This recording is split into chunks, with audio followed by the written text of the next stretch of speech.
ভারত কি আসলে দক্ষিণ আফ্রিকাকে ম্যাচ খেলতে নামতে দিল, নাকি সরাসরি হাঁটু গেড়ে বসিয়ে দিল? হ্যাঁ বন্ধুরা, আজকের ম্যাচটা দেখে একটাই জিনিস মাথায় ঘুরছে, ইন্ডিয়া বনাম দক্ষিণ আফ্রিকা নাকি ইন্ডিয়া বনাম লোল দক্ষিণ আফ্রিকা। কারণ দক্ষিণ আফ্রিকা তো মাঠে এমন ভাবে ভেঙে পড়লো, মনে হচ্ছিল প্র্যাকটিস ম্যাচও এর চেয়ে অনেক ভালো খেলে। ভারত তুলল 175 রান, আর পটিয়া ব্যাটিং, 3 অঙ্কে পৌঁছানোর আগেই দলটা শেষ। একদম স্কুল ক্রিকেটের মতো কচুকাটা। ভারতের এমন বোলিং, এমন আগুন, দিনটা যেন একটাই কথা বলছিল, ফিরে এসেছে হার্দিক, ফিরে এসেছে ভারতের ভয়ঙ্কর রূপ। চলুন একেবারে গল্পের মতো করে পুরো ম্যাচটা সাজিয়ে আপনাদের বলি, কিভাবে ভারতের বোলাররা পটিয়াদের গুঁড়ো করে দিল, আর হার্দিক কিভাবে একটা ইনিংস খেললেন। চলুন বন্ধুরা, পুরো বিষয়টা জেনে নেওয়া যাক। এদিন ম্যাচের শুরুতেই ভারতের ব্যাটিং কিন্তু সহজ ছিল না। শুরুতেই গিল আউট, অভিষেক আউট, আর সূর্যকুমার, উনি তো যেন নিজের পুরনো স্টাইলে ফিরে গেলেন। 12 রান করে বিদায়। আর দর্শকরা তখন ভাবছে আজ কি 140 রান পার হবে। ঠিক তখনই এলেন দুইজন, তিলক বর্মা আর অক্ষর প্যাটেল।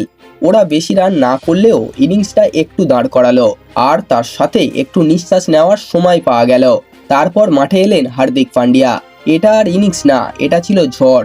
28 বলে 59 রান, 6টি 4 ও 4টি বিশাল ছক্কা। আর সবচেয়ে বড় কথা, তিনি অপরাজিত ছিলেন। ফিরে সবাইকে দেখিয়ে দিলেন, আমি হার্দিক, আমি এখনো শেষ হইনি।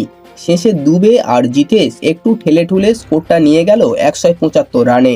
কিন্তু আসল সিনেমা তো তখনও বাকি ছিল, দক্ষিণ আফ্রিকার ব্যাটিং। হ্যাঁ বন্ধুরা, শুরুতেই অর্শদীপ সিং কুইন্টন ডিকককে 0 রানে পাঠিয়ে দিলেন।